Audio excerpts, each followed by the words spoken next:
And it's me, I'm live. It's the Nazarite, bringing you Hebrew lore from days of yore. All right, so this week's Torah portion, Naso, it includes the laws of the Nazarite.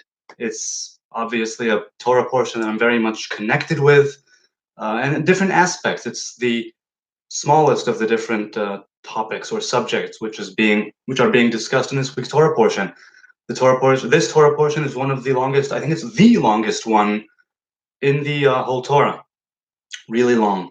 The Nazarite's a small part of it. So there was a rabbi who died a few decades back, Rabbi David Cohen, the Nazarite rabbi of Jerusalem, and he spoke of the importance of making the name of Nazarite known in the world. And I'll quote what he said.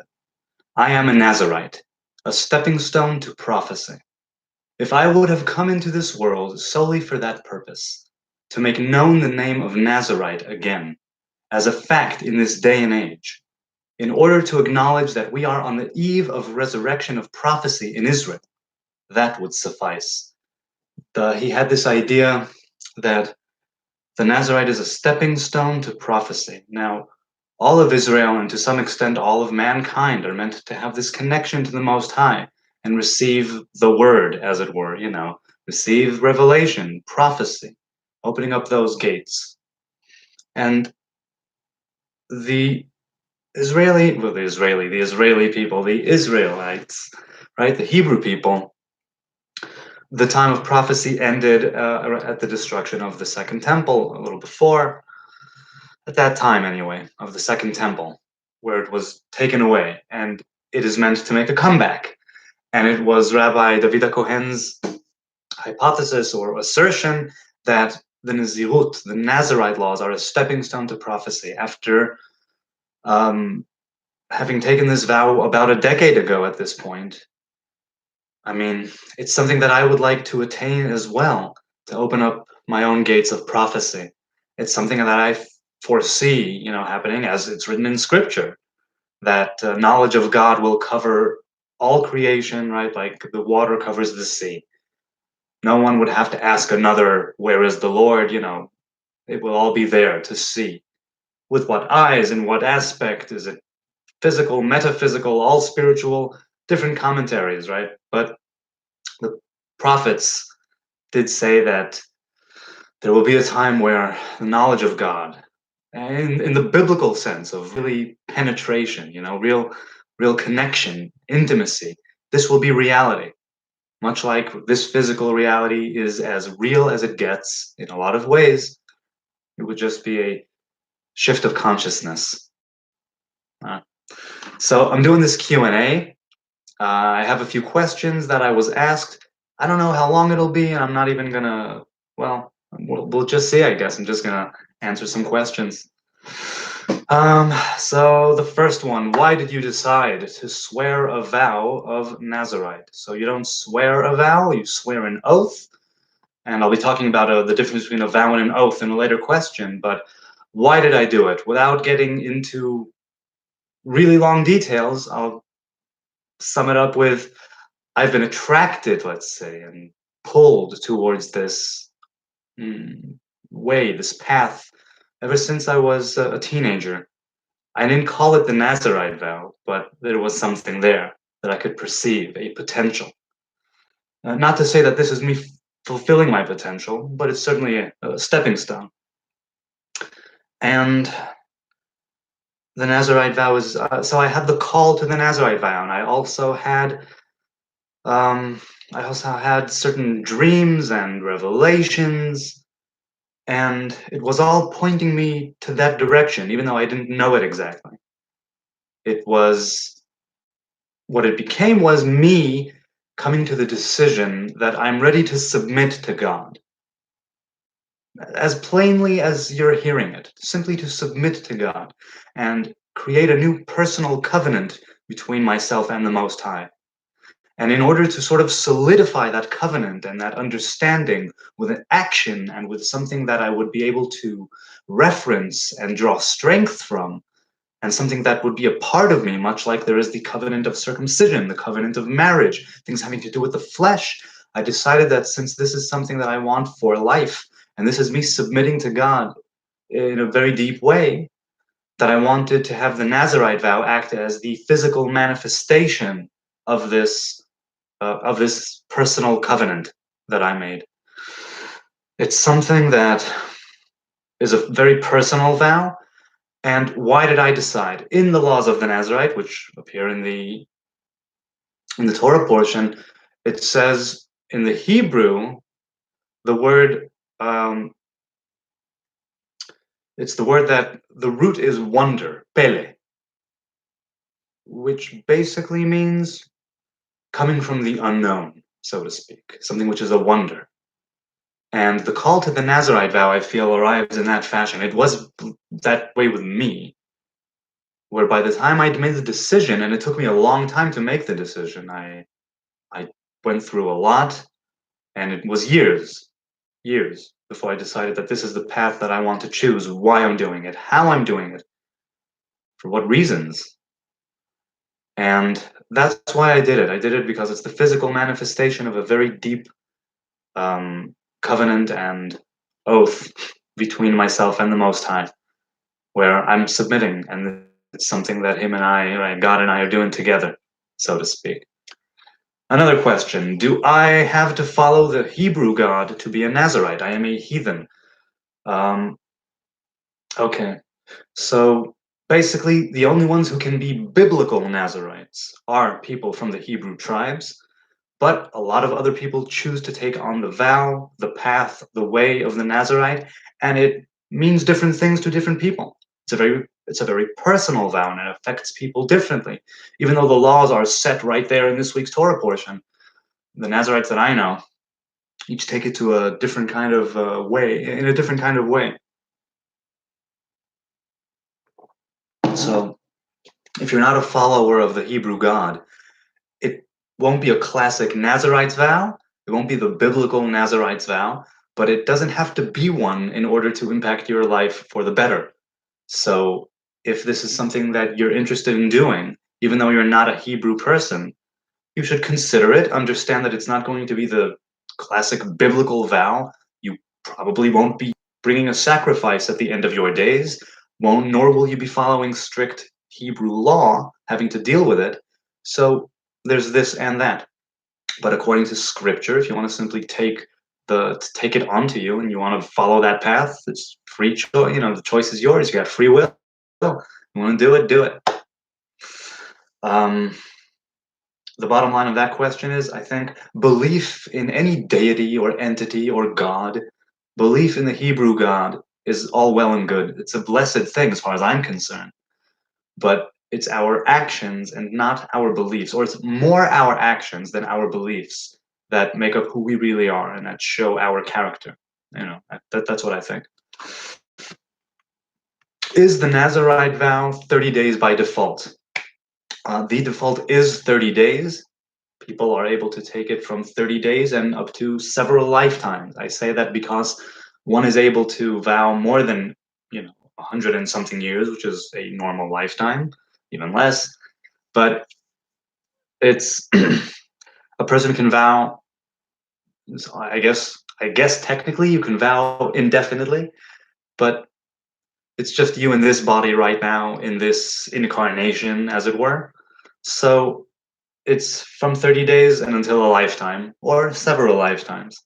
Because even though the body dies, the soul which embodied, or the soul which was in that body taking that vow, was undoubtedly also a part of it, and it could pass on. I said this in a previous video, that I believe, for some reason, I believe that I'm continuing someone else's Nazarite vow. I have nothing to back this up, no mystical visions. It's just a very sort of deep-seated gut feeling that I'm kind of continuing someone else's vow who vowed for more than one lifetime.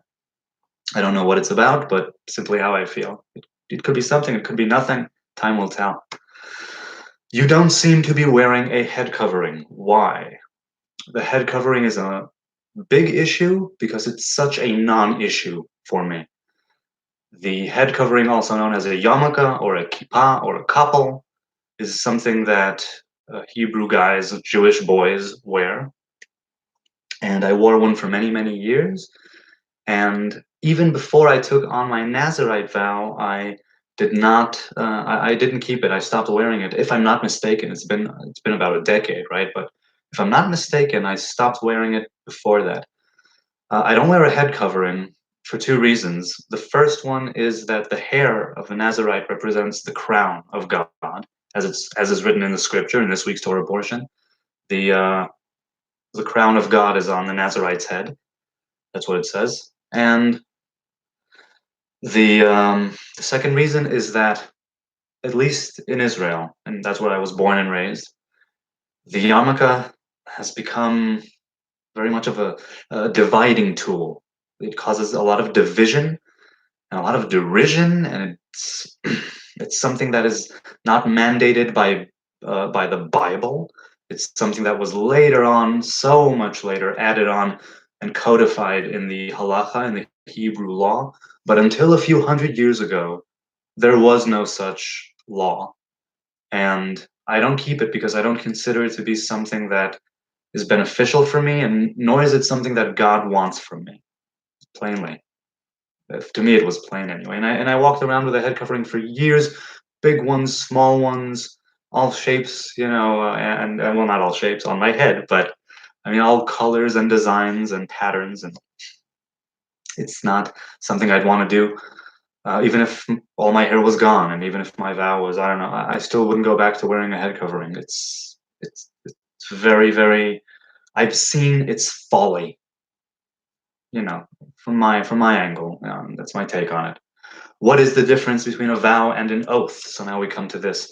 Um, an oath is more of a legal kind of proceeding where, let's say, you were guarding something for someone, keeping something for someone safe, and they came to collect it, and you say, oh, it was stolen. And they say, will you swear to the fact that it was stolen? Will you take an oath? That's taking an oath. It's saying, did you do something or do not do something? Which is it? And this oath was used in several ways, but legally it was used, I think, more than anything, to basically ask people, right, put your hand on the Bible and swear an oath. That's to swear an oath. You swear an oath, you take a vow. I suppose you could also swear a vow, but take an oath, yes, take an oath, swear an oath, take a vow. It's all different ways of saying the same thing. Not Again, they're different. Swear or take is what I mean. It's not the same thing. And a vow is more something which I'm allowed to do, but I am abstaining from doing, which is why the Nazarite vow is a vow. People are allowed to drink wine, consume grapes, consume vinegar. They are allowed to shave the locks of their hair, and they are allowed to be defiled by dead bodies.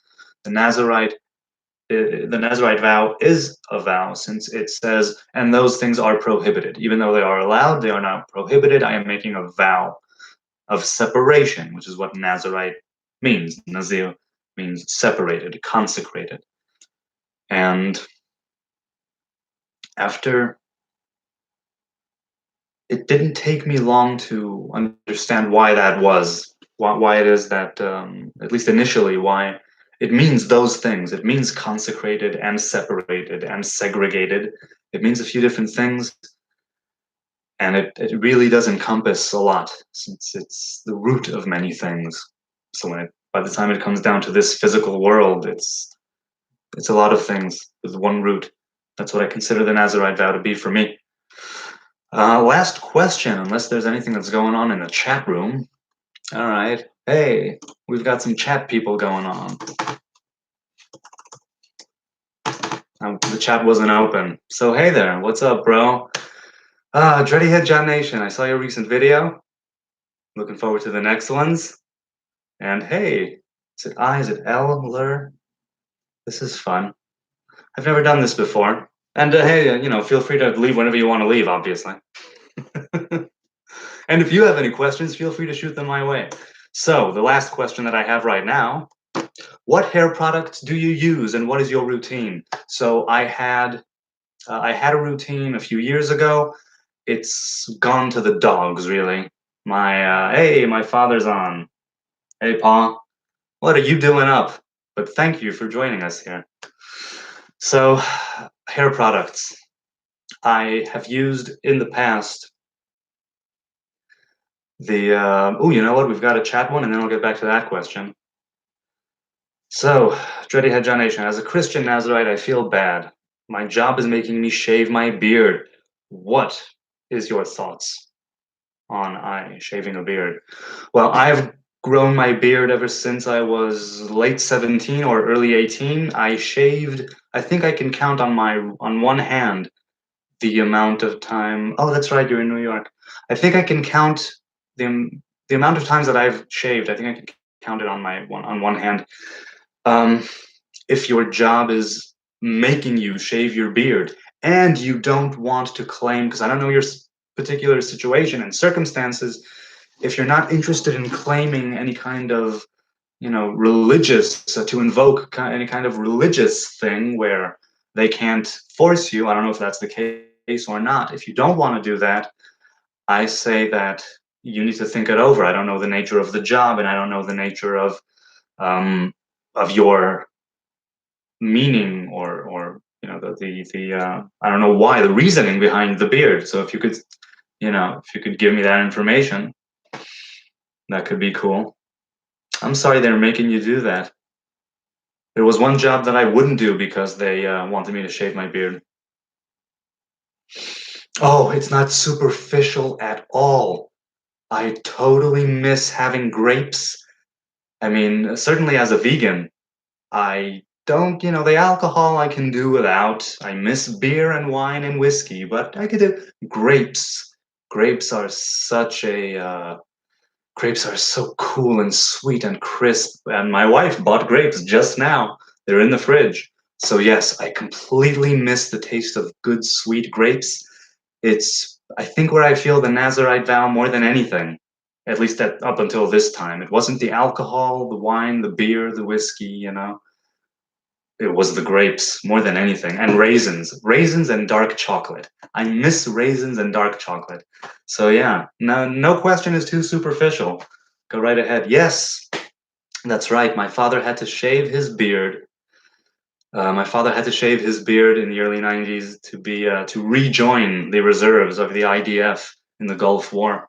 I remember that. And funny story, and then I'll get to back to Dready Head John Nation here.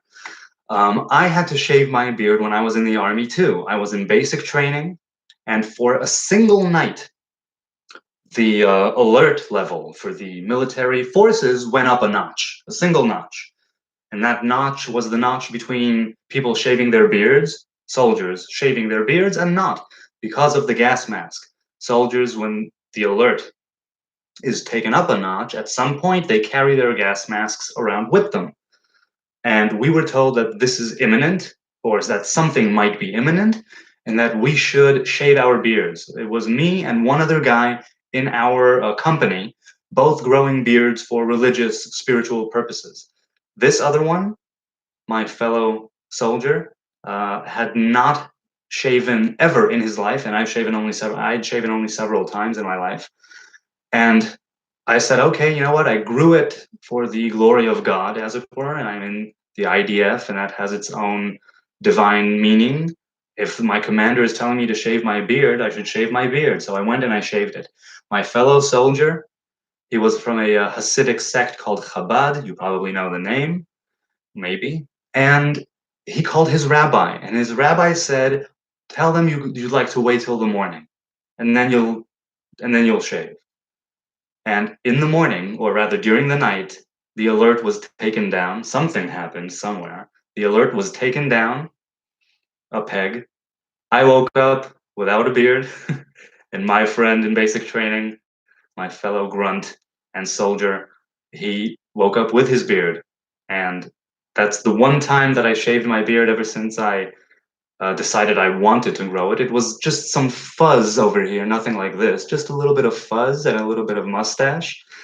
But I did it, and I don't regret doing it. I did the right thing as far as I'm concerned. He did the right thing too, as far as he's concerned. We were both right. I feel I did the right thing. Plus, like I said, it was such a fuzzy little thing. It grew back in no time. It was only after I got married, which was at the end of basic training, only after I got married did it really start to come in. And obviously that has to do with the testosterone. I marvel at that, at how getting married suddenly jump-started so many things for me, this being one of them. So John Nation says, I didn't want to shave as far as my vow goes, but I don't understand that. I also gave up grapes as well. I miss it a lot. Yeah, grapes. Pardon me. Grapes. Good stuff, grapes. Oh, it's also a bit of a drag because of different fruits that we buy here, at the supermarket, they have different things have grapes in them. It's not that big. Yeah, I'm a fan of water. I love water. My boys and I were just talking earlier during supper. Something we were having some almond milk, and my 7-year-old asked me which is more important for the human body, breast milk, right, mother's milk, or water. And I told him when you're a baby, it's mother's milk. Any other time, it's probably water. Although mother's milk should be, I think, readily available. Don't ask me how. I heard it spoils easily. I just think I just love the idea of being able to go and purchase mother's milk. That's a milk that I would drink. I mean, it needs to be sourced properly, but it's a milk I would drink. So, right, back to Dready Head John Nation. I didn't want to shave as far as the vow goes. Well, look, the vow, biblically, is not the beard. The beard represents one channel of energy called kindness, and the hair represents a different channel of energy called the crown. And you can still be a Nazarite, biblically speaking, as far as Hebrew law is concerned. You can be a Nazarite without a beard, but just with the hair on your head.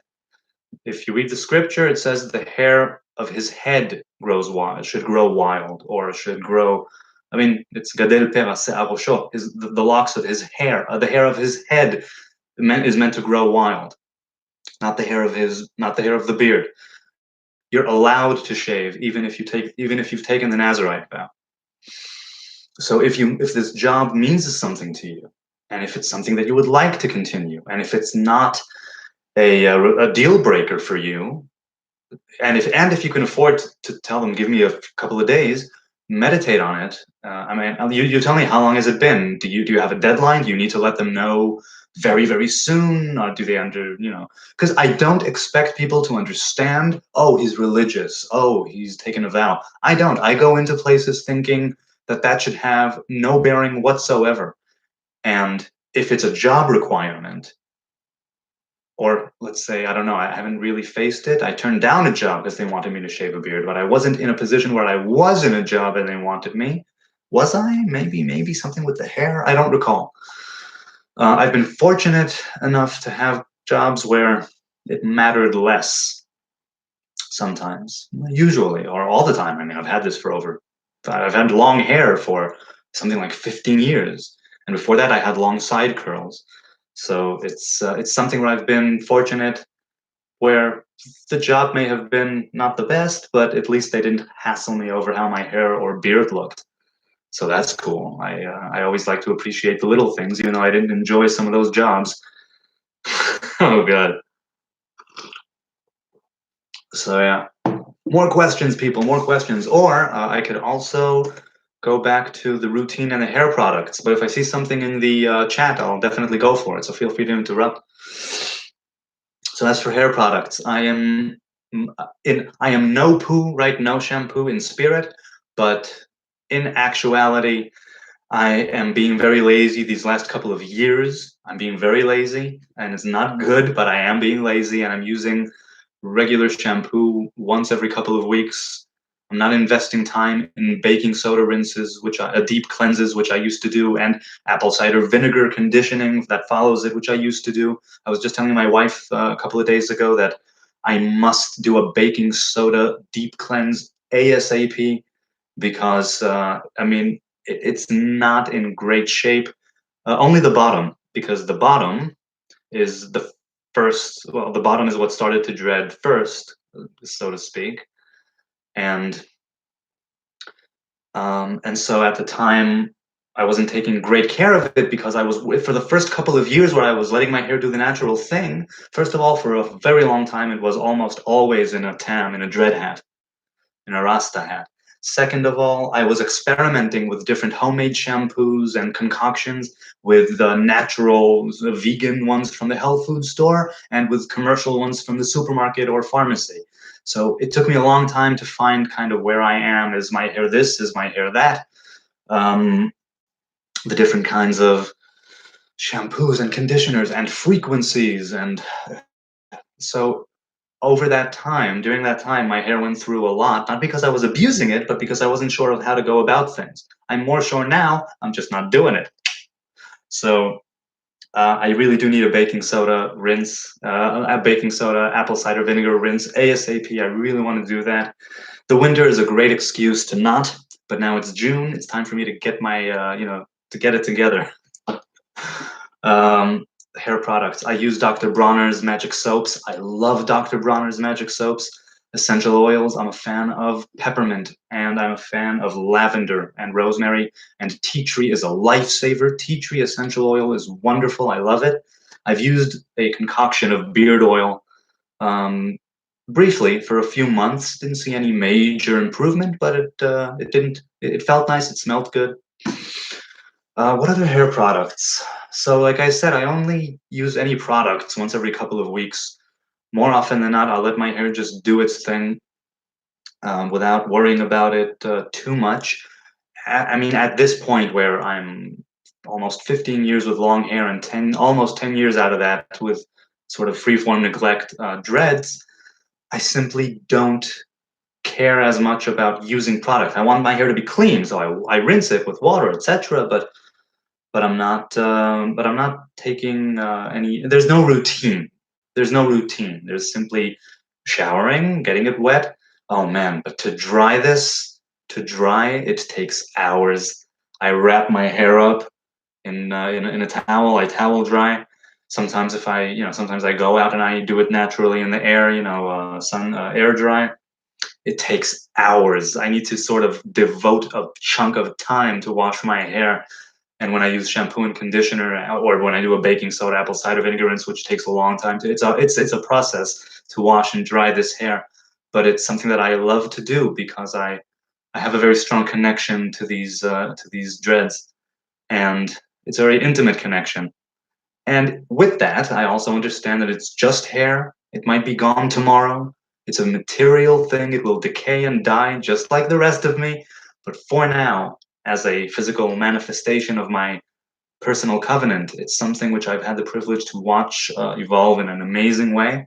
And I do want to treat it right.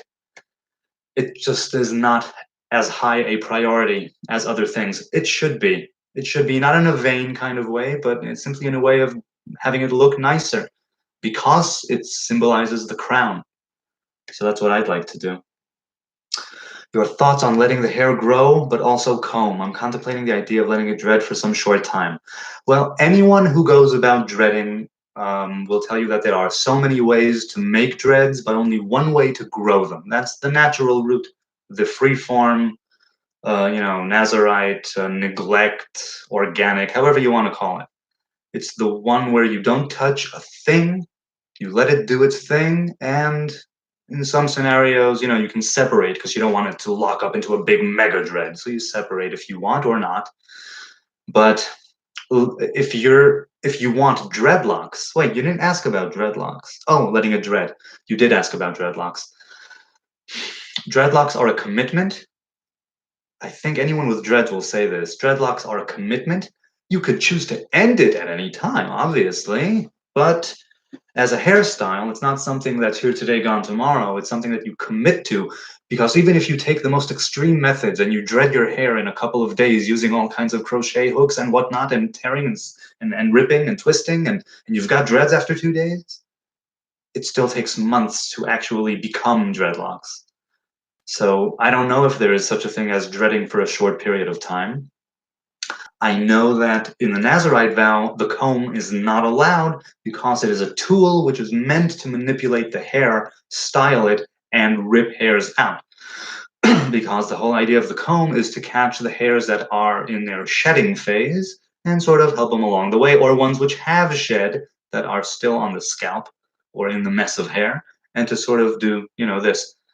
And because of that, a Nazarite may style for lack of a better term, a Nazarite can style his hair with his fingers, like separating, not at the root, but separating, and to not rip it out, right?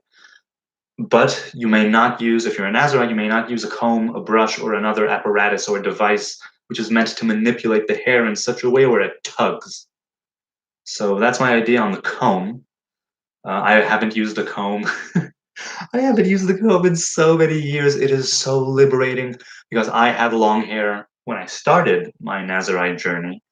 And I remember with the brush, just every few days, just fighting constantly because my hair would knot up. I had wavy hair, kind of frizzy, and it would knot up, I think, fairly easily. Story time. When I was 18 and I was at a place I was learning Torah between high school and my military service for a few years. I was learning, and I decided to not use any products in my hair and to just wash it. I inadvertently started growing natural dreads. After several months, I started getting bumps and loops and kinks, and I had no idea what was going on. I had no idea what was happening to my hair. I did not know that this is how natural dreadlocks look. I had no idea.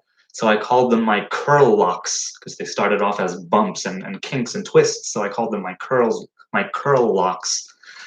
And I ended up taking them out on a whim. Just okay, screw this. After about 7 or 8 months, they were really starting to lock up. Now that I think about it, I haven't thought about it in a long time, but I'm thinking about it now. It really did start to lock up. So I had long hair for a long time, fighting with that comb. I'm glad I don't do that anymore. And my boy, my younger one, yesterday, he was, "Why can't I have hair like yours?" So I was combing his hair. Told him, "Look, it's something that you need to be a little bit older for." I think, for my kids. Peppermint oil feels great too. Yeah, I mentioned peppermint. I said peppermint, rosemary, lavender, tea tree. I love those, and other ones. Essential oils in general, they are such a blessing, good for so many things. I don't use them enough, but I really do know what they're about, and they are lifesavers, even if I don't use them enough. My idea is to take an oath for, say, a few months and then comb but not cut it off. Cafeteria oath, so to speak. I am pro freeform. Okay, well, look, again, since I'm assuming I forget, are you a Hebrew? You're not a Hebrew. It will be a Nazarite vow. It won't be. You can, if you're not a Hebrew person, you can pick and choose. Hell, without a temple, you could pick and choose even if even if you are a Hebrew person. There's no sacrifice. There's no place to bring a sacrifice.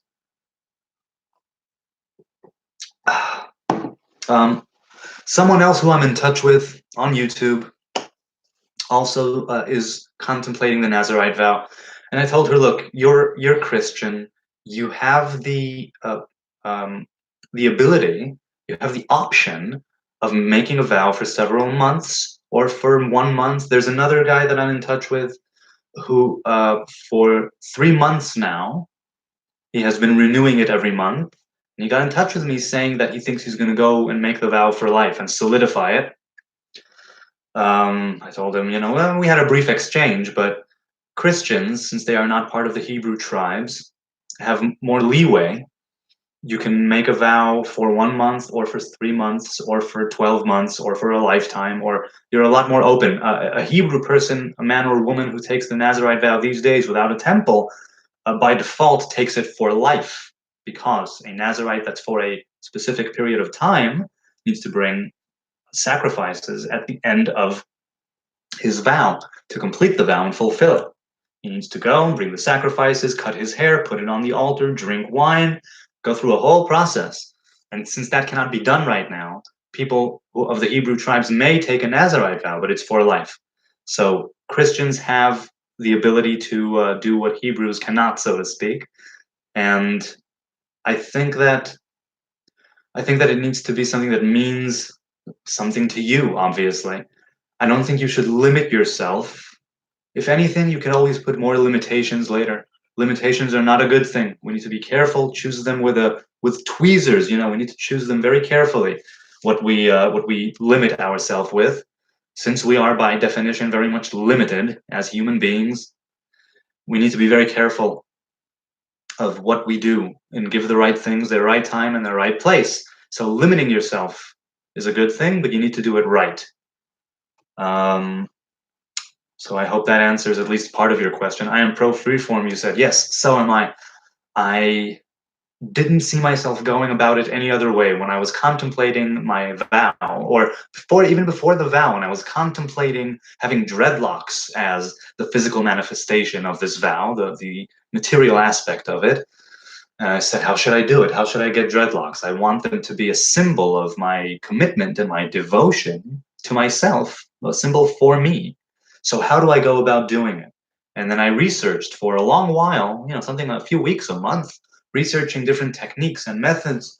And the only one that stuck out for me, that stood out as far as I'm concerned, was the freeform method. It's the most natural thing. It's the most ancient method, and I think that it's the one which allows you in the best possible way to form a relationship with your hair. And I don't mean that in a haha kind of way. I mean that because it's a part of you. And the hair is an interesting thing. The hair is mostly dead. All of this is dead strands of keratin, of protein. The only hair that's actually alive is the follicles, the roots. All of this is dead. And I find it interesting that the Nazarite is told to abstain from human death, but I'm carrying this mane of death with a living root. There's a lot there in the intricacy of the hair and why we are commanded to grow it wildly. And there's a reason why it's the symbol of the crown, and there's a reason why it's the consecration of God that's on my head, on the Nazarite's head. So it's something very wait, I'm sorry, what question was I even answering? What, the freeform thing, right? The freeform thing. So I saw, people can have dreadlocks for whatever reasons they want. People can crochet them, people can twist and rip them, people can neglect them, people can do whatever. They can put peanut butter and jelly and jam in their hair. They can put, I've heard so many things. Oh, do you put this in your hair? Oh, did you put that in your hair? No.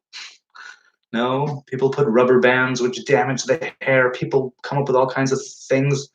The best possible way to do it is to do it freeform, to take care of it, not let it dread up into a huge mega dread if you don't want that. It means be conscious of what you're doing, but simply observe the process as it's happening. I had shoulder or past the shoulder wavy, frizzy kind of hair, and to see it turn into these strands and to have it continue to be just regular hair over here. It's still very much my natural hair. And over here at the bottom too, you can see it's still regular hair, not knotted up. And it reminds me of, it tells a story. It tells my story. That's what's so amazing about freeforming.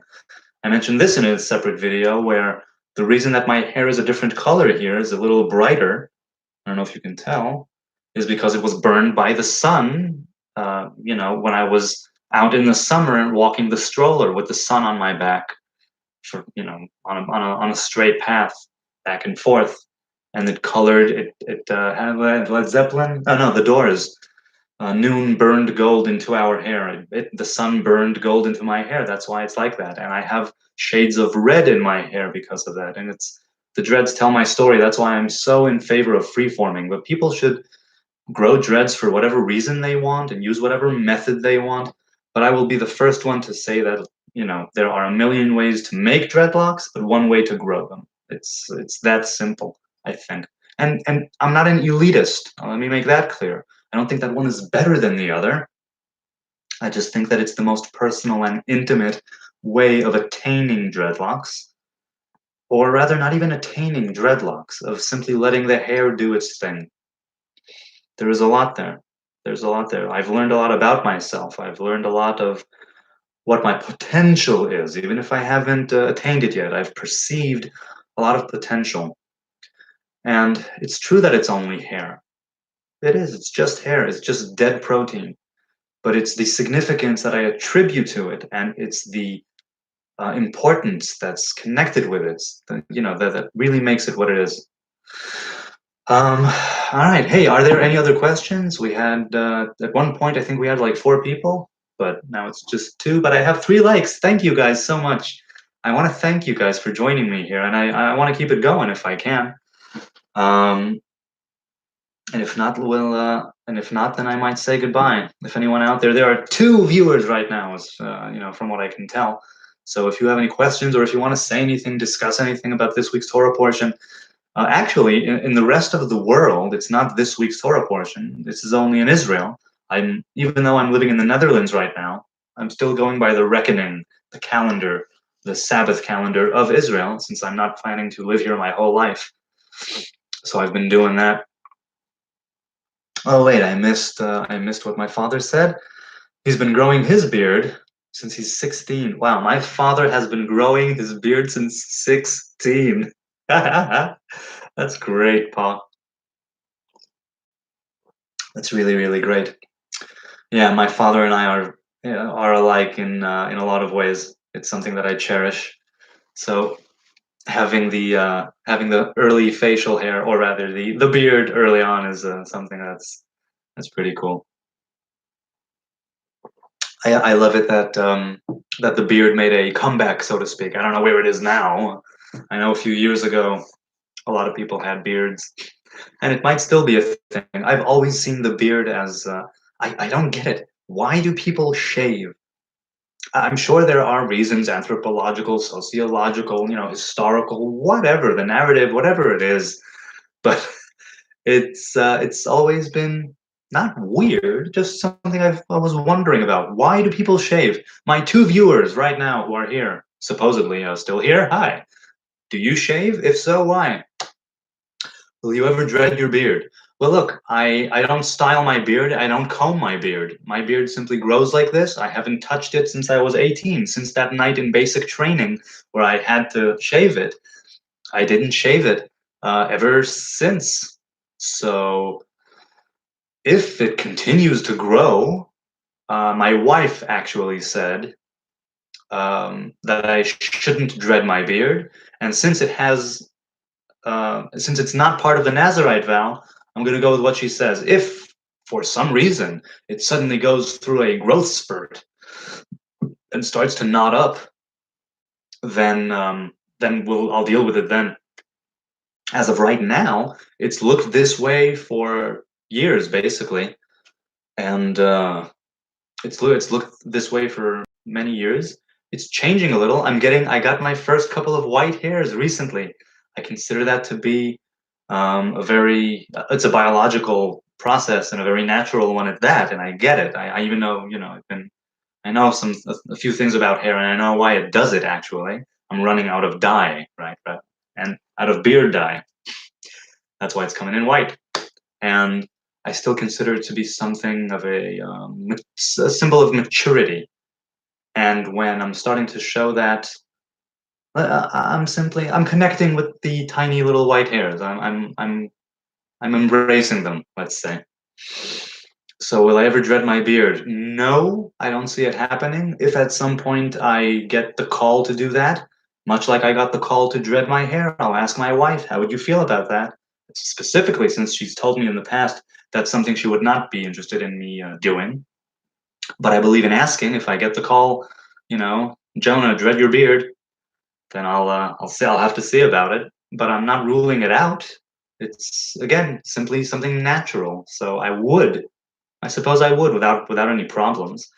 Hair is antennas and also alive. I wouldn't wonder if you have heard that because you said you spent much time researching.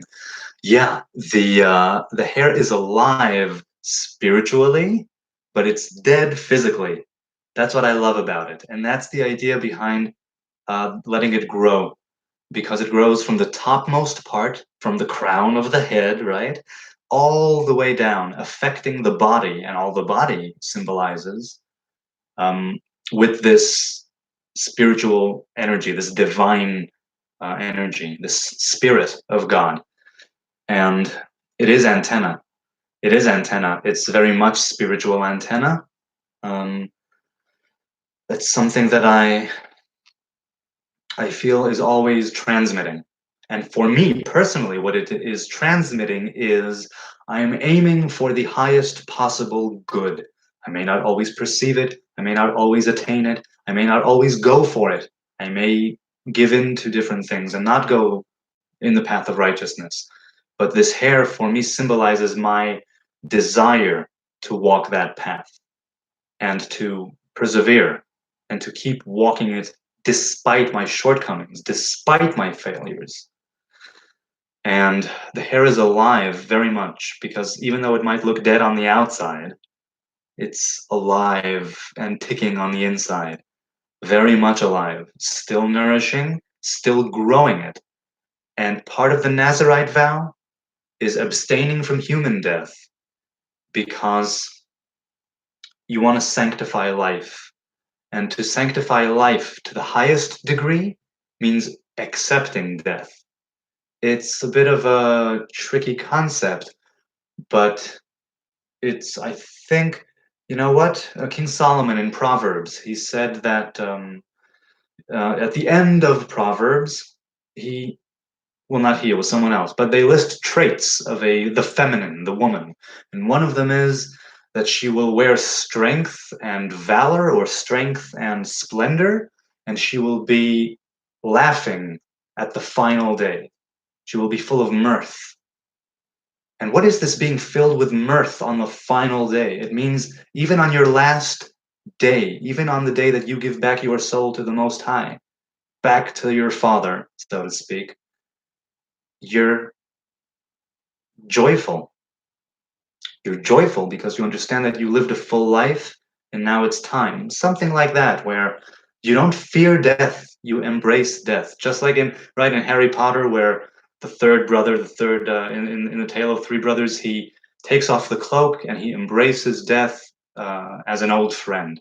That kind of thing.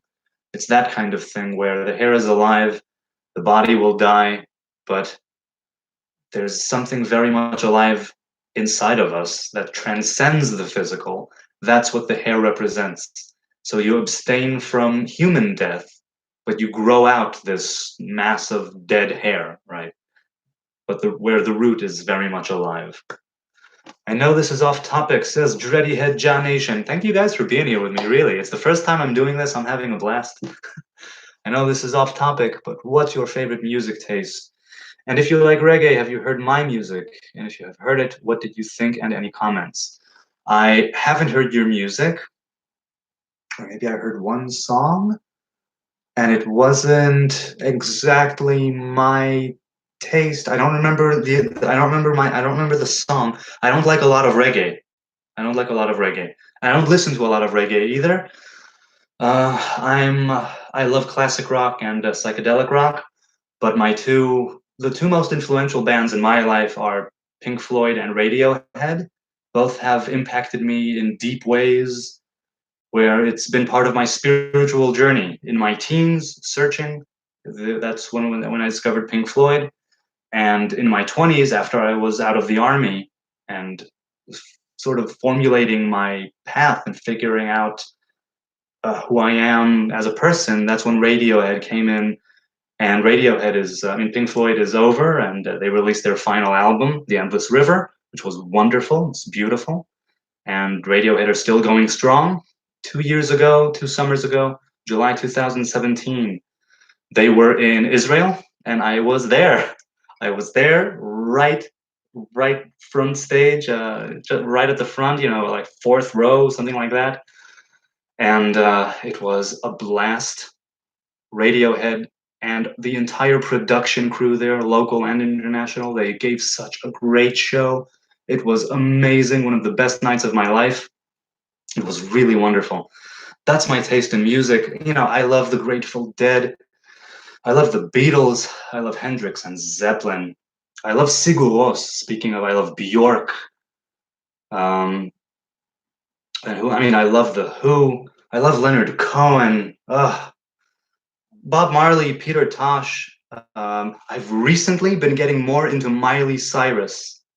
Something about her, she's got great vocals, and something about the way that she keeps reinventing herself musically is a wonder to me. I love it. say what you want about her. She's, you know, she's been so provocative and whatnot. Okay, but I really do consider her to be an artist that's evolving. It's something. Um, so reggae. Like I said, Bob Marley, Peter Tosh, the Wailers. I don't like a lot of reggae. I like some of Alpha Blondy. I also saw him live in Jerusalem. That was beautiful. That was lovely. So no, not a lot. I'm really much more into what I said. It's and I'm sure I'll think of other bands, you know, after this is done and say, oh, I should have said this and that. Classic rock, psychedelic rock, very much so. All right, let's see, let's see. What do you know, Matisyahu? Yes, Matisyahu is very interesting. I got to know him back when he was still a Chabad Chassid, when he released his first and second album, I think. He once said something along the lines of, in Hebrew culture, the beard represents grace, kindness, and the long hair on top represents hardness, strictness. Right.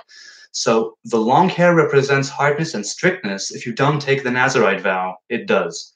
It's two polarities. It's two poles: kindness and strictness, grace and what did he say? Hardness. The crown, right? These are represented in the tree of life and in the human body with the right hand of kindness and the left hand of hardness, of strictness, of judgment. The crown is above the hands. The crown is over here, and um, it represents truth, and it represents connection, and it represents something that's higher than positive, negative, hardness, strictness, softness. You know, so the reason, by the way, that you have the side curls where you leave this hair all short, but you grow out your side curls, is because you want to give this grace its presence in the world, have it grow down, and to connect it with strictness and hardness, which makes it a complete unit and combines the two to form a pillar of truth. But the hair on the head for the Nazarite is a crown, which is above kindness, grace, or strictness, hardness. It sits above that. It is from the crown that judgment and grace emanate. So that's that. So he's right, but the Nazarite sort of goes above that to a different root. So those are my thoughts on that. Dready Head John Nation. Rock is my second. I have a metal album on iTunes. What do you mean rock is your second? Okay, well, I'll keep reading. Rock is my second. I have a metal album on iTunes. Went to reggae because with my health I can't scream. Oh, I see. Go check it if you like. Forever Forgotten North of Nowhere. I do hope to do that. I want to do that. Maybe I'll do it when I'm done here. Amazing music taste, man. Thank you. I appreciate that. It's always great to connect with music. It's an international language. Two things that connect people, that transcend cultures, space, time, faiths, ways of life: music and comedy. Music and comedy break down barriers like nothing else. Break them down. It's a wonderful thing. Can't wait to watch the upload for my phone will shut off. Thank you and good night. Thank you very much for joining me. I really appreciate it. Is it Eiler or Eller? So thank you. I appreciate that. Rock is my second favorite is what I meant. Yes. Hey, so I appreciate you using up your battery to watch me. It's been a real blast. Thank you. Have a great evening and a great new moon. So it's a new moon. Today was, well, last night was the new moon. Now it's simply the second night. The idea of the world, the moon surrounding the world, and the way that it goes through the transition of waxing and waning, very much like the individual, very much like the feminine, right? She has a cycle, the moon has a cycle, the two of them are interconnected. And it's been said that male, is like the sun, and the feminine is like the moon. And, well, you know, the light and the reflection and that whole thing. And it's said in the prophets, I think it was Isaiah, that in days to come, the moon and the sun will emanate brighter lights, where the moon will emanate sunlight and the sun will emanate the divine light of the 7 primordial days, or the 6 primordial days, reaching the 7th day of creation, right, of the first days of creation. It's an amazing thing. So what are your tastes in music? The 2 people who are watching me, what are your tastes in music? What do you want to talk about? How was your, what is it, Tuesday? How's your Tuesday been? Are you ready? Are you ready for hump day? And how was your day? Tell, what do you do for work? People who are there right now online, what do you do for work? Tell me things. Or we can keep talking about the vow. Or I can end it. I'm not sure how I want to go about it, but if you guys want to say something, now's the time.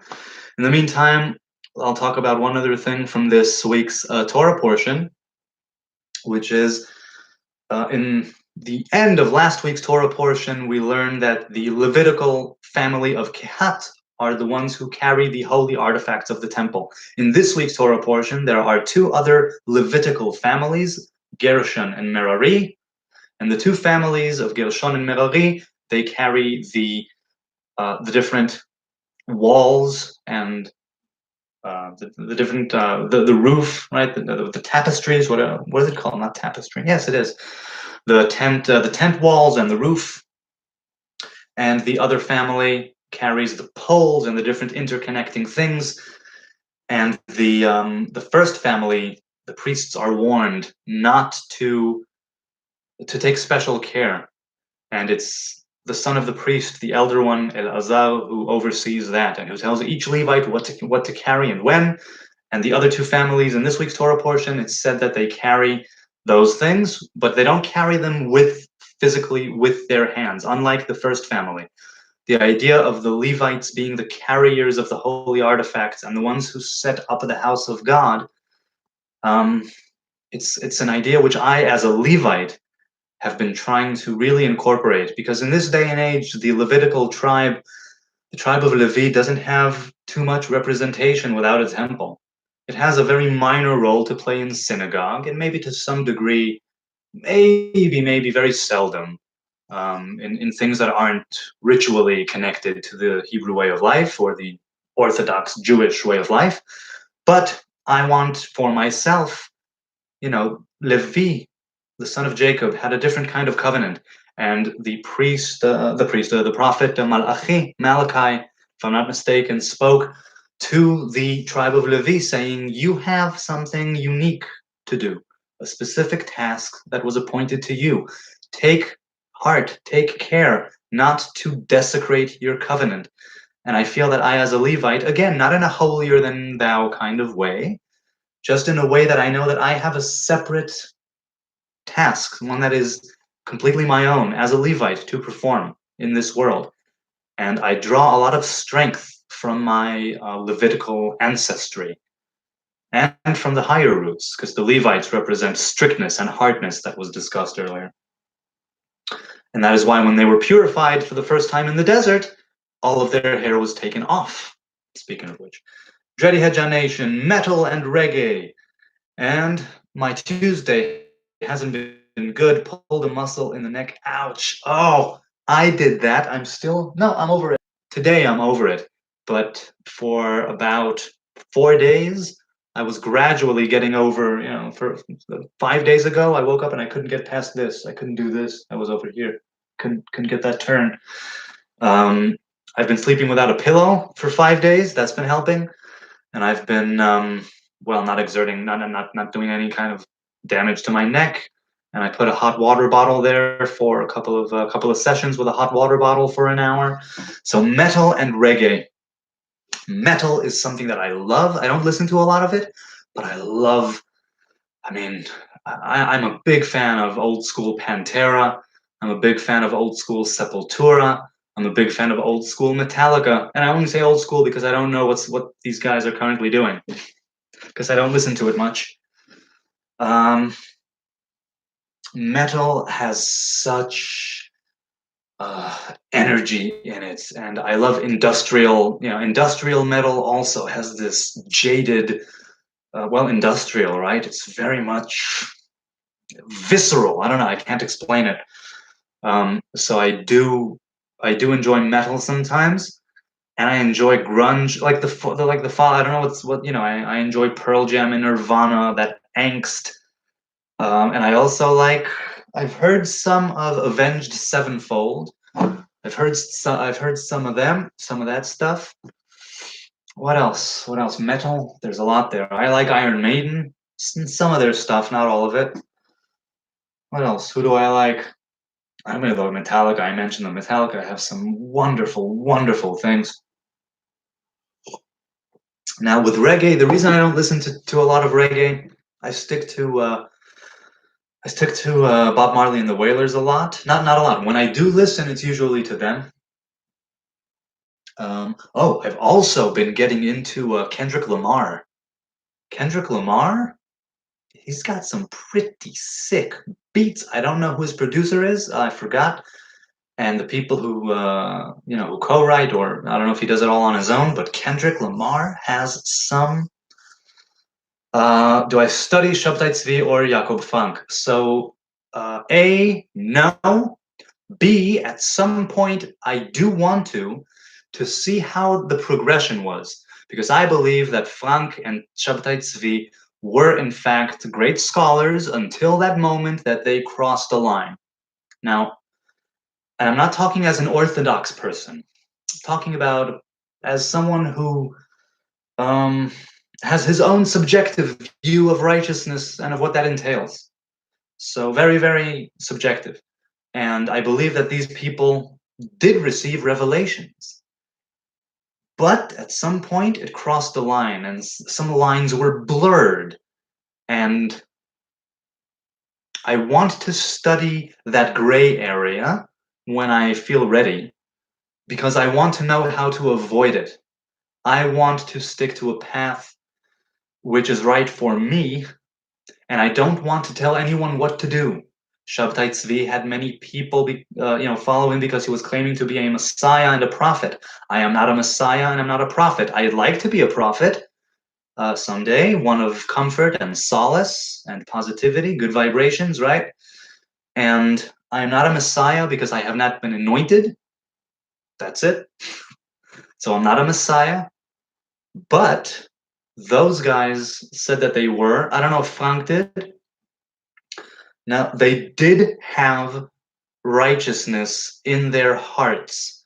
They had the best intentions of the Hebrew people in them. I believe that.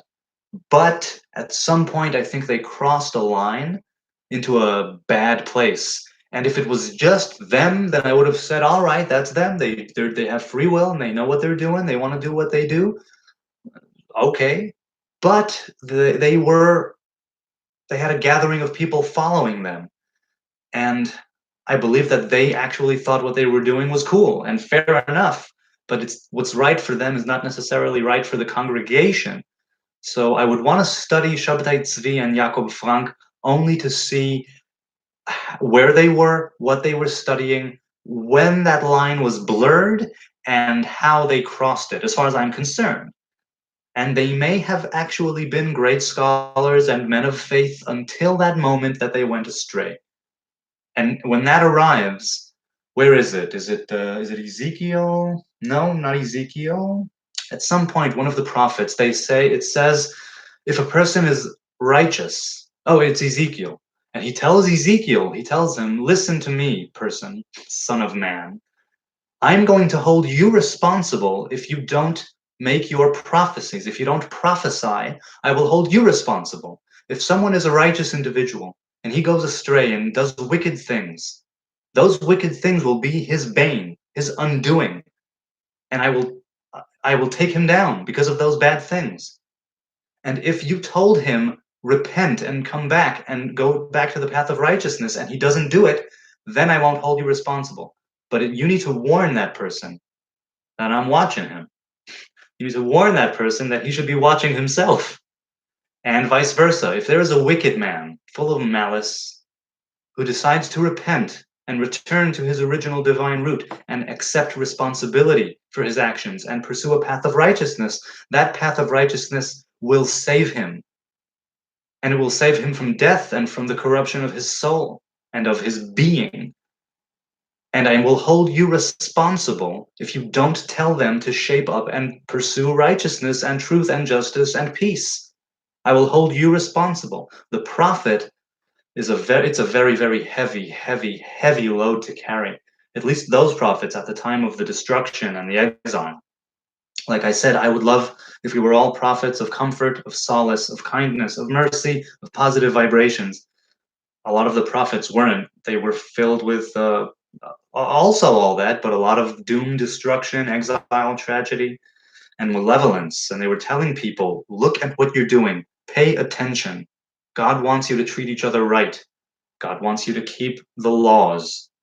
So you should probably at least pay attention to what you're doing. It's something. So Shabtai Tzvi and Yaakov Frank, it's something I'd like to do at some point. There are people who say that I've gone astray. I used to consider myself an Orthodox Jew, and I don't anymore. I am not a man of halakha, of Hebrew law, and I am not a man of religion. I am a simple, traditional Hebrew man, no more, no less. And I'm a cafeteria Hebrew.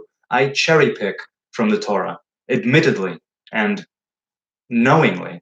I cherry pick because I want my cherries to be ripe and sweet and good. And I don't want to pick any bad fruit. And I was thinking about this earlier today. I was thinking about how a tree, because I was wearing this shirt, and I was learning. It's a tree, and I was learning, and I was telling myself that the tree has a root which is so deep that a few bad fruit won't affect the root. Sometimes we do bad things. Sometimes we have bad fruit. But our roots are so deep when we are immersed in Torah and in pursuing righteousness, even though we're not quite there yet. If we busy ourselves with pursuing it, with establishing pillars of righteousness and truth and freedom and real freedom in our lives, the roots that are brought about through our actions and our intent and our bending of the will, the roots will outlast and outperform any bad fruit. You know? I mean, so you get one, you take it, you recycle it, you put it back to the earth. It doesn't affect the roots. The tree is the tree, and it will keep growing, and it will bear new fruit, better fruit. As a Hebrew, says Dreadyhead Jamation, who's still with me. As a Hebrew, what are your thoughts on medical cannabis and other natural medical medicines? So, first of all, medical cannabis is an amazing thing. In the Bible, the cannabis is referred to as knebosim. That's one theory. I have a lot of thoughts on nature and marijuana and shrooms. I've done those too. I'm a big fan. At the right time and place, and not for everyone, but I'm a big fan. Natural medicines, I'm very much for it. I think that I am again, as a Nazarite and a vegan, I'm very much, my assertion is, let thy food be thy medicine. No more, no less. I believe that Western medicine is amazing, amazing. By all means, if something happens to me, I always get diagnosed by an MD. I can then choose to follow some other path, or pharmaceutical path, or the natural path, or whatever it is, homemade, I don't know what. I don't get sick often, thank God, but I always say get diagnosed by an MD, but follow whatever you want to follow, because there's a lot of truth in these root medicines. There's some folly and superstition too, no doubt, but much like, Chinese medicine, Ayurveda, Indian medicine, that whole thing, I'm a big fan, right? Because the human being is the tree of life, and it's connecting the different sfirot, the different chakras, whatever you want to call it, to allow the free flow of energy. And the human body, the organs are in a circle, the whole Chinese medicine thing where you need to take care of one and the other before and after, and then the one that's actually ill will sort of stop being ill, something like that. I want to say that traditional medicine is amazing. Again, all the essential oils and all the herbs and all the different things it has a lot of merit, but I certainly think that the modern medical sciences are amazing. I think that medical marijuana, cannabis, is amazing. It's an amazing plant, and I think we have receptors for it. We have the cannabinoid system, the endocannabinoid system in our body. It's not for nothing. So regarding Shabtai Tzvi, interesting perspective, you say. Andrew, I'm assuming. They are a bit controversial, I know, and much ignorance surrounds them and their philosophy. All I can say is Jakob Frank especially wrote very esoteric and high holy mysteries. Yes, his daughter, I think, or his granddaughter, wrote down, well, maybe you know if you're still here, Andrew, she wrote down his teachings. His daughter, I think, I forget her name. Her name escapes me. But she wrote down all of his teachings, or things that were, she wrote down, I mean, some of his teachings and his interactions, things that he said. I don't remember the name of the text of the book, and I read parts of it, which is why I don't reject them completely. I understand that these people may have been from a very, very special and unique source, but at some point they went over the line. I'm not quick uh, to reject or discount anyone or anything. It says in our sages say in the Mishnah, don't be contemptuous towards anyone or anything, because everything has a time, and because everything has a place and every man has his time. Something like that. I really do believe that Shabtai Tzvi and Jakob Frank were very, what did you write? That they wrote very esoteric and high holy mysteries. Yes, which is why I believe that it should have been for them, and they should not, maybe not, have told others to follow them. Now, obviously, it may have been something they were getting, the calling. Um, the call they were getting is to spread it with the people. I got the call to start preaching. Kind of, not necessarily preaching in the classic evangelical sense, in a Hebrew way, I guess. So I started this YouTube channel, so I can relate to wanting to share with the world. So I can relate to that. But I wouldn't tell anyone to follow in my footsteps. The only ones that I would want sort of to follow in my footsteps are my kids, which I am bringing up in the way of the Nazarite, but they are not Nazarites, and they're not vegan either. I'm raising them the way I want to raise them. If they want to be Nazarites, it's something that they will choose. I'm raising them to be Nazarites, and to realize their Levitical potential in a greater way. I would love it if they continue on the way of their father, but I'm open to the fact that they will throw it completely out the window and be completely secular, as long as they are good people, men of honesty and of worthiness, right? And of genuine, being a good person. As long as they are good, kind, honest, decent people, my work is done. You know what I mean? You are correct, you say. It's simply labeled the collection of the words of the Lord Jakob Frank. Right. And every page contains incredible revelation. Yes, yes, that's just the thing. The thing is, sometimes it's not so easy to know what it is that is being revealed to you. Just recently in Israel, there was a case of a rabbi who didn't have an affair with a married woman, but he was moved by the Holy Spirit. The Holy Spirit, he said, instructed him to get that woman to divorce from her husband. And this blew up just a week or two ago.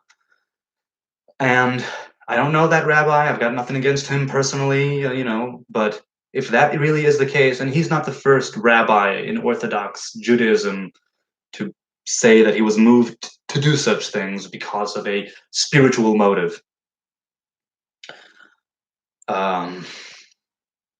It's very, very difficult to know where one thing ends and another begins. Like I said, the lines are blurred.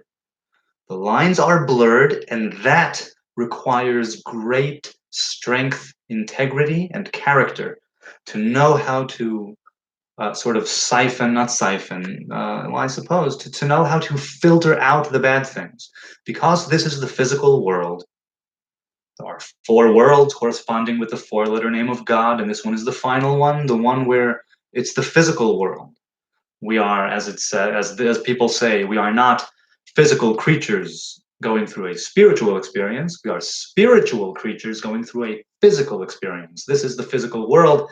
This is the down to earth, right? The earth, gravity, the earth itself is cold and dry, and like water, right? And there is a lot here that can be very confusing, and it's so subtle, it's so delicate. You need to be on such a high level of integrity with yourself and honesty, brutal and complete honesty with yourself, uncompromising, in order to be able to take certain things onto yourself. If you're going to take on the leadership of a people and preach to people to follow in your path, you need to know that what's being revealed to you is 100% to the best of your ability. You need to make that, you need to really, really make that effort to ascertain to the best of your ability what is going on here. Is it righteousness or is it malevolence disguised in righteousness? Is it ego or is it true egocentric altruism? Because there is no true altruism. There's no absolute altruism. Every altruism is also egocentric in a way because it's me doing it. Just by definition, it's part of the ego. So I totally see why they both were rejected. Well, look, Shabtai Tzvi converted to Islam. I have nothing against Islam as a whole. Being an Israeli and having lived through many things, I have things to say about Islam, and I'm not going to do them now. Shabtai Tzvi became a Muslim, and there are those who convert to Islam who say that that Islam is the end of the path. It's the one that follows the Hebrew faith, the Christian faith, right? The last Abrahamic religion, not counting Rasta and others. And I'm not sure when the Baha'i are from. Maybe someone can enlighten me. High holy mysteries. Yes, but you know what? That's precisely the point. High holy mysteries. Sometimes it's difficult to communicate those mysteries to the people. And sometimes those mysteries are difficult to filter down through your mind and through your unconscious to physical action. Somewhere there, something might go wrong, and that's a very big risk. Great chillin', bro. I'm heading out. God bless. More live vids would be great. Thank you so much, Dready Headjohn Nation. I appreciate your patronage and your support. Have a wonderful evening. I'll see you. And who else is here? Am I still with Andrew? So tell me, are you into Frank and Shabtai Tzvi? Enlighten me. Tell me an anecdote or a bullet point or two about their wisdom, their teachings. How do you feel about them? Are you a Hebrew man? Are you not? Do you follow a current Messiah? Or do you know of any sect right now that's of interest? Too many sects are really, really terrible. The ones you hear about, right, are the ones who get busted for doing terrible things to each other, to kids. It's always possible to limit yourself more, which is why at some point in this live thing I said that you need to limit yourself properly. The Nazarite vow, right? It's a few things, a few very specific things, and it doesn't say that you should take on extra things. You could treat it as a foundation, but again, it's a few things. If you could always pile on more limitations, you could always pile on more limitations, and that could cripple you. It really could, and it could make you eventually toss it all out the window, or again, get to places which might be right for you, but not for your kids or your spouse or the congregation that you're leading or the community that you're in. It's something that's so subtle and so delicate because we're dealing with individuals and we're dealing with a collective. And you should act in such a way, at least certainly when you're leading others, you should act in such a way that it can be replicated over time, where you set a kind of example, where you say, this is how I conduct myself. And it can be persona. That's fine. Fair enough. It's your persona, but it's a righteous one. It doesn't mean you're a faker. Not necessarily. We're all fakers, on one level or another. So it's saying, this is what I think is the right thing for me. Now, it's a double-edged sword, because that's sort of saying, do as I say, don't do as I do. But on the other hand, there is do as I say and do as I do. It's a very convoluted kind of thing. This is also why I believe that I don't want to be a rabbi, I don't want to be a leader, and I don't want people to follow something that they are not really drawn to. This is something I believe to be true, as certainly to the Nazarite vow. For me, I know it's this. This was the truth, since I had to commit to it. And again, I took a long time researching it and making sure: am I doing this for egocentric reasons? Am I doing this to shed the yoke of Hebrew law and of certain things of orthodoxy? Or am I doing this from a place of genuine truth, righteousness, and if I'm doing it from the very core of my being? And after a long time, I said I had to, looking at the facts and looking at what I know and looking at how I was raised and everything that was pushing me to that point in my life, everything that was building up to that, I had to answer myself with integrity and say, yes, I feel this is truly what I should be doing. I'm not telling anyone else to do it. Hell no. But this is definitely what I should be doing. It's been a part of me for a decade now. Hopefully, till my last breath, I'll be able to carry this very significant torch of the Nazarite vow. And again, it's not an elitist thing. It's not a holier than thou thing. It's very much a personal and private and intimate thing. And the only reason why I'm deciding to share it on YouTube is because I was being pulled to share and to preach, because I believe that there's a lot of Torah that I need to learn from the world and give, right? To receive and to give. So this is kind of what I'm doing here. Are there any other questions or anything that people want to say? Andrew, are you still writing? Does it say? Does it not say? Yeah, I'll give it. I think I'll give this a few more minutes and then I'll head out. But I still want to answer more questions if anyone has them. If not, I'll keep talking about where was I? Right, the Levites, the Levitical families. So it's interesting that in the days of Solomon, when the temple was built, the first temple, it says that the priests carried the ark, not the Levites. It says that all of Israel was congregated for the Feast of Tabernacles in Jerusalem. That's when the house was consecrated and when it was basically, what's the word? Dedicated. And the king, the king there, he said that, well, and before he said it, the priests were the ones that carried the ark. Traditionally, my ancestry goes all the way back to the Levitical tribe family of Kehat, which carried the Ark of the Covenant and the holy artifacts of the tabernacle. Again, this is only anecdotal, I think, anecdotal. I have no physical evidence to back it up, but there's a tradition in my family that we can trace our roots back to that family of Kehat. To be a Levite for me is such an important thing. Um, Again, not in order to feel more important, but because I really feel that pull towards the spiritual, and I felt that pull to the spiritual ever since I was a boy. Um, it's something that is very much a part of me. The Levitical thing, even when I wasn't, even before I was a Nazarite, I was a Levite, and I was working on incorporating the values of the tribe of Levi into into myself, into my conduct.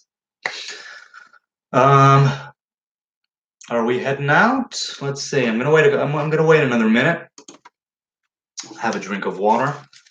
It's been so much fun. It really has been a lot of fun doing this. I'm definitely going to want to do it again. I searched on Google how to host one of these Q&As. And there are those who say that you shouldn't host a Q&A until you have like hundreds and hundreds of subscribers. But the truth is, I'm not really doing this for the subscribers or to get subscribers. I'm doing it because it's the week of Parashat Naso, of the Naso Torah portion. And I'm calling it half-jokingly Nazarite Awareness Week.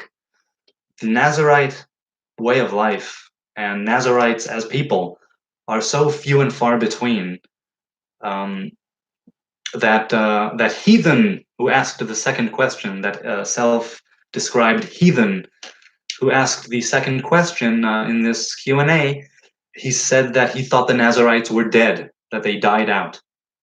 A lot of people do think that the Nazarites died out, but as long as people are around to make this vow and take this vow, it is not dead. The Nazarite vow can be taken with or without a temple. It can be taken with or without offering sacrifices. And if people are drawn to that way of life, it's not barred from them, far from it. Not only is it not barred, but it's one of the easiest things to do. There are no prerequisites other than being part of the Hebrew tribes. If you're a man or a woman, and this is what you want to do, you simply make the vow for whatever period of time or a lifetime, right, depending on the situation, and you are a Nazarite as of that moment. And even though you may have a shaved head, and even though you may have just finished drinking a cup of wine, and you just came back from a funeral, you make that vow, and immediately, so to speak, a potential well of energy opens up. It's a potential, right? Some sort of perception of something, even if you haven't attained it yet. When you take that vow, it's you limit yourself in a few ways, but you open up a world entire. I was speaking about this in a different video about how the three vows of the Christian monks and nuns and friars, no, maybe not friars, but the ones who segregate and separate themselves in Christian faith, or at least in Catholicism, I think, the vow is one of obedience, chastity, and poverty, right? Obedience, abstinence, and poverty. And I was talking about how these are the Nazarite and the nun or monk or priest. They separate themselves in different ways. They separate themselves to God and they dedicate their lives in a way, whether it's for a period of time or for life. And it's completely different vows. This one is very, it's a lot stricter, I think, or seemingly, right? Poverty and sexual abstinence and obedience. Those are hardcore. Those are harsh. And the Hebrew Nazarite has hair, defilement of death, and wine, grapes, and things of the grapevine. So when you compare the two, so to speak, and you see them, the Christian one seems so much more spiritually, it would yield, seemingly you'd think that it would yield more serious or hardcore fruit, right? Corresponding in correlation with the vow. And yeah, that's a serious vow. More power to them. Whoever takes that vow in Christianity, good for them. It's not an easy thing. But the Nazarite is these specific things which are fairly limited, but you open up this world entire. And I'm sure that in the Christian faith, you open up a world entire when you take that vow. I'm not belittling it. I'm simply saying that look at how it's very different. People who are told to segregate and separate themselves for the Lord, how they go about it. It's very, very interesting. I found out about the threefold vow of the nuns and the friars and the monks, whatever it is. I'm ignorant as to the differences between them. You'll have to forgive me or enlighten me. So I said to myself, wow, that's really, really serious. And it makes the Nazarite vow seem almost, what do you mean? This is it? Hair and wine, that's it? But yeah, those are very specific things for a specific reason. The hair represents a root of some kind, as does the grape and the wine, as does death. Those are very specific things. So those three in the Christian faith affect you very much physically because you can't procreate or have material possessions or wealth, and you are subject to a higher power, a physical higher power, authority in human form. But the Nazarite doesn't say this. The Nazarite says you abstain from these things, and spiritually you will be, well, you will be wearing the crown of the Lord, and people who have gone through the Nazarite vow could attest to what that means for them. And I won't get into what it means for me. You can check, all my videos. It's all I'm talking about is, as far as I'm concerned, manifestations and iterations, revelations of this crown that I'm attempting to carry. Attempting. Again, because I'm not an elitist, and I'm not saying, hey, I'm wearing the crown of God. No, everyone can wear the crown of God. It's called truth and righteousness. That's the real crown of God. Be a good person. Be a good person. No more, no less. Be who you're supposed to be. That's not the same thing. Do that too. Pursue who you're supposed to be. It's been an hour and a half. I'm having a lot of fun. And if there are no other questions coming at me right now, I'm going to say goodbye. So I'll give it another few seconds. To those who joined and left, to those who joined and stuck around, I don't know if there are people who were here from the beginning till the end. I doubt it, because it's been an hour and a half. It's been a lot of fun. I am so happy I did this. It's nice to answer questions and give my take on things. And seemingly you could say, who are you, Jonah, to ask to answer questions? But I just want to make it very clear that these are my views, my take on the different questions that I was asked, and they don't necessarily reflect the views of the Torah or of the sages or of any other Nazarite you're bound to meet, if you're bound to meet one. All right. Nobody's here now. I mean, it says 2 people are watching, but there's not much engagement. So I'm going to say goodbye. Thank you so much. I'll be coming at you Friday. And I will be doing, I think, more of these in the future. I don't know when. And if there are any other questions, comments, concerns, or cornflakes, put them down in the comments below. And let's have a wonderful June, a wonderful new moon, a wonderful evening, night, day. God bless.